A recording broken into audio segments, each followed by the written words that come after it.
एक रामू नाम का व्यक्ति कंचनपुर नामक गांव में रहा करता था। वह अव्वल दर्जे का चालाक आदमी था। चोरी करना और दूसरों को ठगना उसकी खास आदत थी। उसके पास बैल की एक जोड़ी थी। उसमें एक युवा बैल था तो दूसरा काफी वृद्ध हो चुका था। एक दिन वृद्ध हो चुका बैल मर गया। रामू ने सोचा कि अब अकेला बैल उसके लिए फालतू है। दूसरा बैल खरीदकर फिर से 2 बैलों की जोड़ी बना लेनी चाहिए, या फिर इस बचे हुए बैल को किसी और को बेच देना चाहिए।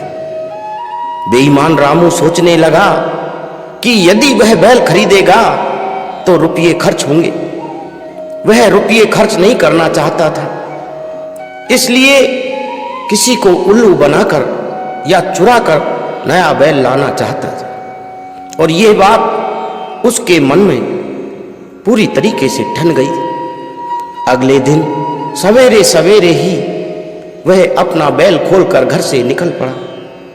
उसने मन ही मन ये बात अच्छी तरह सोच ली थी कि वह मुफ्त में ही दूसरा बैल लेकर घर लौटेगा, नहीं तो इस बैल को भी ऊंची कीमत पर बेच आएगा।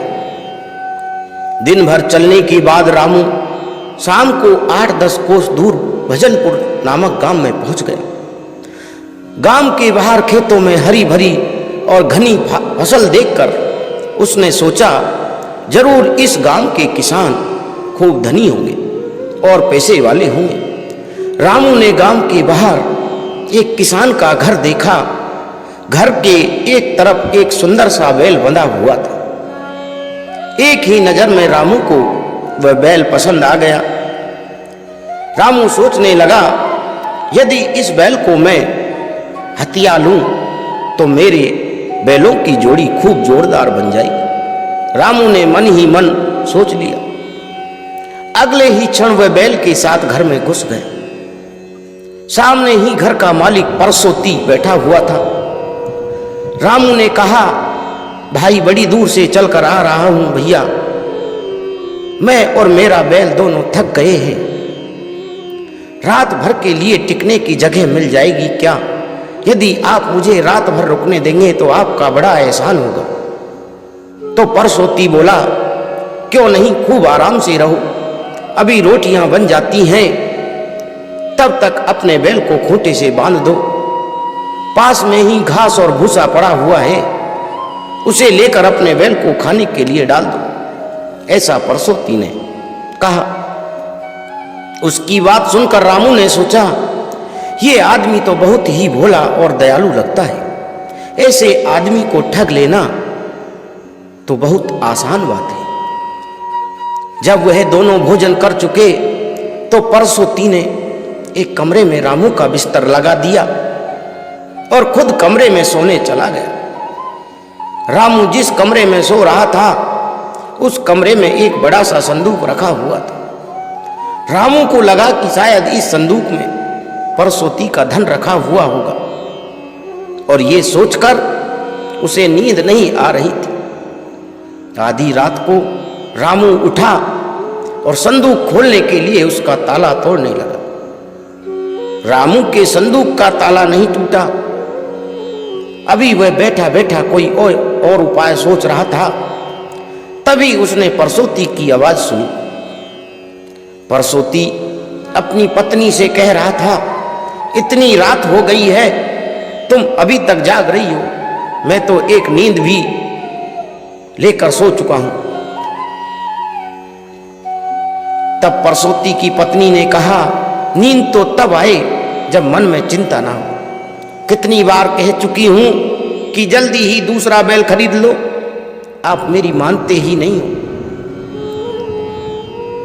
सोच रहा हूं कि कल ही किसी से रुपये उधार लेकर परसों तक दूसरा बैल खरीद लाऊं। ऐसा परसोती ने अपनी पत्नी से कहा।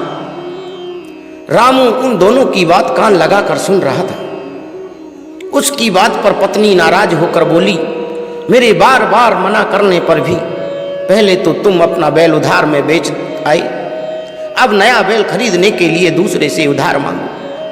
मैं तो कहती हूं कि तुम अब इस गांव में कोई एक भी रुपया उधार देने वाला तुमको नहीं है।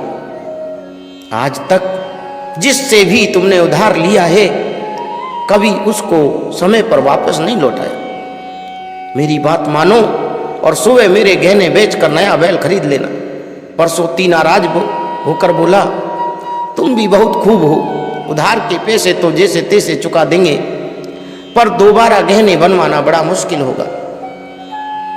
पत्नी और पति में तर्क वितर्क होते रहे। परसोती की पत्नी बार बार कहे जा रही थी कि उधार के रुपयों से लाए बैल को मैं इस घर में घुसने तक नहीं दूंगा।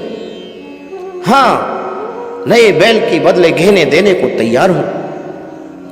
परसोती बोला, तो ठीक है, तुम भी कान खोल कर सुन लो, मैं अपनी जिद का पक्का हूं। अब नया बैल भी तुम खरीदना अपने गहनों से, मैं इस उलझन में नहीं पड़ूंगा। हाँ हाँ, मैं ले आऊंगी बैल। जब अपने गहने दूंगी तो कोई भी अपना बैल खुशी खुशी इस घर में बांध जाएगा। परसोती की पत्नी ऐसा बोली। रामू अब तक दोनों की बातें सुनकर मन ही मन मुस्कुरा रहा था। वह सोचने लगता है कि दोनों पति पत्नी मूर्ख ही नहीं बल्कि महामूर्ख है। मुझे इनकी मूर्खता का फायदा जरूर उठाना चाहिए। सुबह मुंह फुलाए परसोती पत्नी से नाराज होकर कहीं चला गया। रामू ने अच्छा मौका देखा और परसोती की पत्नी से बात बनाकर बोला, मुझे अपना बैल बेचना है। इस गांव में किसी को बैल की जरूरत हो तो मुझे बता दो, मेरे लिए ये बैल फालतू है। वह बोली, बैल तो मैं लूंगी, पर मेरे पास रुपये नहीं है, चाहो तो मेरे गहने ले सकते हो। रामू हंसकर बोला, कोई बात नहीं, मैं तैयार हूं, गहनों के बदले में ही बैल आपको दे दूंगा। उसी क्षण वह अंदर गई और गहनों की पोटली ले आई और रामू को देकर बोली, देख लो, इसमें मेरे गहने बंधे हैं, चाहो तो बैल का सौदा करो। पोटली के गहने देख रामू खुश हो गया। उसने सोचा, इन गहनों से 2 बैलों की जोड़ी खरीद लूंगा। उसी समय उसने पोटली संभाल ली और बैल छोड़कर अपने गांव की राह चल पड़ा। शाम तक वह अपने गांव पहुंचा। दूसरे दिन गांव के साहूकार के पास गहने बेचने जा पहुंचा। गहनों को देख परख कर साहूकार बोला, अरे भाई, इन गहनों की कीमत तो कुछ भी नहीं है, ये तो नकली गहने हैं, नकली, सोने चांदी के नहीं है। रामू ठगा सा खड़ा रह गया। परसोती और उसकी पत्नी ने उससे बैल ठग लिया था। उसने अब जाना कि वे दोनों मूर्ख नहीं बल्कि उससे भी कहीं ज़्यादा चालाक थे और वो पछता कर रह गया। और उसे समझ में आ गया कि एक दिन शेर को सवा शेर जरूर मिलता है। साथियों, यदि आपको ये कहानी अच्छी लगी हो तो आप हमारे चैनल को सब्सक्राइब जरूर करना और मित्रों में शेयर करना, और ऐसी ही नई नई कहानियाँ हम आपके लिए लाते रहेंगे। आप हमारे चैनल पर बने रहें। धन्यवाद साथियों।